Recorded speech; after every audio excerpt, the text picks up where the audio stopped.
महतारी के रतन दूठन नान्हे कहानी पाठ के अंतर्गत आज ये हम पाठ पढ़े जाथन। काली एक ठन पाठ अउ पढ़े रहें हीरा अउ ओस के बुन।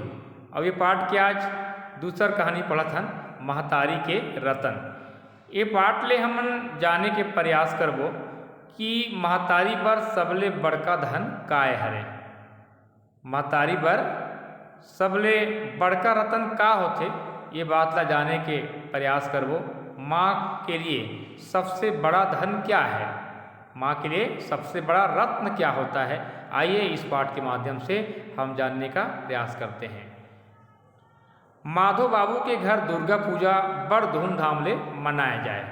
माधो बाबू के यहाँ दुर्गा पूजा बहुत धूमधाम से मनाया जाता था। माधो बाबू के परिवार वाला मन ये पै थोड़किन ज़्यादा तैयारी करे हवाए। माधो बाबू के परिवार वाले इस समय दुर्गा पूजा की कुछ अधिक ही तैयारी, ज़्यादा ही तैयारी किए हैं। खेल तमाशा और नाचा पेखन के घलो जोरा करे रही हैं। खेल तमाशा मतलब अनेक प्रकार के मनोरंजन के और नाच की भी व्यवस्था किए थे। महल बरोबर मकान हा बिजली के बत्ती ले जगर मगर करत रही से। वो मन अपन घर ला भी एकदम अच्छा सजाए रही हैं। अपने घर को बहुत सुंदर ढंग से सजाए थे, लाइटिंग किए थे, डेकोरेशन किए थे, बहुत सुंदर अपने घर को सजाए थे। सोन चांदी और हीरा ले सजे नारी प्राणी मन आवत जात रहे।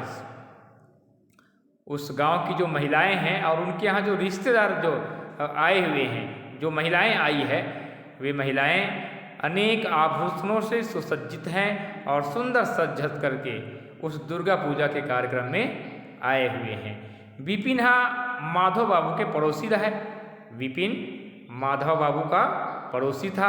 एकरे सेती वहू हा पूजा देखे बर आए रही से, इसलिए विपिन भी माधव बाबू के यहाँ पूजा देखने के लिए आया हुआ था। वहाँ सजे धजे नारी प्राणी मन ला देख के ओला अपन महतारी के सुरता आगे। वहाँ माधव बाबू के यहाँ जो स्त्रियाँ आई है बहुत सुंदर सज धज करके, उनको देख करके विपिन को अपनी माँ की याद आ जाती है। बाप ला बीते गजब दिन हो गए रही से। विपिन के पिताजी गुजर गए थे, बहुत दिन हो गए थे, उनका स्वर्गवास हो गया था। विपिन ला अपन बाप की सुरता घलो नहीं है। विपिन अपने पिताजी को भी नहीं देखा था, उनको अपने पिताजी का कोई याद नहीं है। बपुरी दाई हा बनी भूती करके घर ला चलावत थे। उनकी माँ मजदूरी करके अपने घर को चलाती थी और विपिन का भी पालन पोषण करती थी। ओहा सोचते यहाँ सोन चांदी माँ लदाए नारी प्राणी मन हंसी टट्ठा करत किंजरत हवै और उहाँ बिचारी दाई हा बनी भूती माँ थके मांदे आके मोरबर भात रांधत हुई। विपिन सोचता है कि यहाँ नारियाँ, यहाँ की स्त्रियाँ कितनी सुंदर ढंग से सजे हुए हैं और मस्त हंसी मजाक कर रहे हैं, और मेरी माँ मजदूरी करके अभी आई होगी और मेरे लिए खाना बना रही होगी। इस प्रकार से अपनी माँ को याद करते हुए विपिन को बहुत दुख होता है कि मेरी माँ जो है कितनी गरीब परिस्थिति में अपना जीवन यापन करती है और मेरा पालन पोषण करती है। कतेक अंतर है दोनों घर में। माधव बाबू के घर और अपने घर को देख करके विपिन सोचता है कि दोनों घर में कितना अंतर है, वो लोग कितना अमीर हैं और हम लोग कितना गरीब हैं। विपिन है सोचे विचारे कि उम्र में पहुंचत रही से। विपिन थोड़ा बड़ा हो गया था, सोचने समझने लायक हो गया था। ओकर मन उदास हो गए। विपिन का मन उदास हो जाता है। माधव बाबू के घर की चकाचौंध में ओखर मन नहीं लागी। माधव बाबू के यहाँ जो चकाचौंध था, जो सुंदर ढंग से अपने घर को सजाए थे और दुर्गा पूजा का कार्यक्रम हो रहा था, वहाँ उनका मन नहीं लगा। ओहा घर लौट गए। विपिन वापस आ गया। विपिन के दाई चूल्हा तीर बैठे भात रांधत रहा। विपिन का जो माँ है वो खाना बना रही थी रसोई के पास बैठकर। गुंगवावत चूल्हा ला कभू निहर के फूकनी माँ फूकत घलो जाए। आग ठीक से जल नहीं पा रहा था, वहाँ उनका घर धुआं धुआं हो रहा था। तो जो फूकनी होता है आग को फूकने का रसोई को, उससे उसकी माँ फूकती थी और आग जलाकर खाना बना रही थी। विपिन के दाई की नज़र विपिन ऊपर नहीं पड़ी। विपिन की माँ की जो दृष्टि है वो विपिन ऊपर नहीं पड़ा। आज विपिन के मन घर में घलो नहीं लागिस। आज विपिन का मन घर में बिल्कुल भी नहीं लग रहा था। ओहा उठिस और नदिया कोती निकल गए। विपिन निराश होकर के नदिया की तरफ निकल गया। धीरे धीरे संझा होए लगिस, धीरे धीरे शाम हो गया। सूरज के पिंवरा किरण बादल लसोन के पानी में पोते कस पिंवरा दिस। शाम के समय सूर्य की सुनहरी किरणें आसमान में बिखर गई। बादल ऐसे लागे जैसे सोन बग रहे हैं। विपिन को बादल इस प्रकार से दिखाई देता था जैसे बादल में आसमान में किसी ने सोना को बिखेर दिया है। विपिन सोचते कहूँ मैं बादल में चढ़े सकते हूँ तब बोरा भर सोन सकेल के ला लेते हूँ। विपिन सोचता है, विचार करता है कि कहीं मैं आसमान में चढ़ सकता तो मैं एक बोरा में मैं सोना को इकट्ठा करके ला लेता। मोर गरीबी महतारी सुख के दिन ला देख लेतीस। मेरे घर में जो गरीबी है, मेरी माँ जो गरीबी जो झेल रही है वह बहुत खुश हो जाती। फिर बादल में चढ़ना तो मुश्किल है। विपिन सोचता है कि बादल में आसमान में तो मैं नहीं चढ़ सकता। कौन जनी कौन अतेक सोनला बादल में बगरा दे। विपिन सोचता है कि पता नहीं कौन इतने सोना को बादल में बिखेर दिया है। ओत के बेर ओला कोनो मनखे के आरो मिलथे। विपिन लहुट के देखथे त ओहा अपन पाछू में माधो बाबूला ठाड़े पाथे। विपिन जब लौट कर देखता है पीछे तो वहाँ माधो बाबू खड़ा हुआ था। सगा मनला जता के माधो बाबू थोड़ी हवा ले पर नदिया कोती निकले रही से। मेहमानों को विदाई करके, मेहमानों को बता करके माधव बाबू थोड़ा नदी की तरफ टहलने के लिए निकला हुआ था।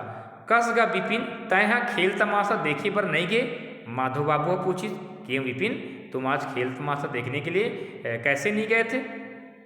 गे रहे हो बाबू साहेब, फिर लहुट के आ गए हूँ। ऐसे विपिन कहता है कि मैं गया था लेकिन वापस लौट गया। काबर? माधव बाबू पूछी क्यों वापस आ गए? विपिन ला लबारी बोले की आदत नहीं रही से। विपिन कभी झूठ नहीं बोलता था। ओहा अपन मन के सबो हाल ला बता दीस। अपने मन के सभी बात को विपिन माधव बाबू को बता देता है। विपिन के बात ला सुन के माधव बाबू हंस पड़िस और हंसस हंसस कहिस अरे विपिन तय फोकर दुखी होवत हस। हंसते हुए माधव बाबू विपिन को कहता है विपिन को कि तुम व्यर्थ ही दुखी क्यों हो रहे हो? कौन कहते कि तोर महतारी है गरीबी नहीं? कौन कहता है कि तुम्हारी माँ गरीब है? ओकर तीर तो ऐसे रतन है जेन मोरो घर में नहीं है। विपिन तुम्हारे माँ के पास तो ऐसा रत्न है जो मेरे घर में भी नहीं है।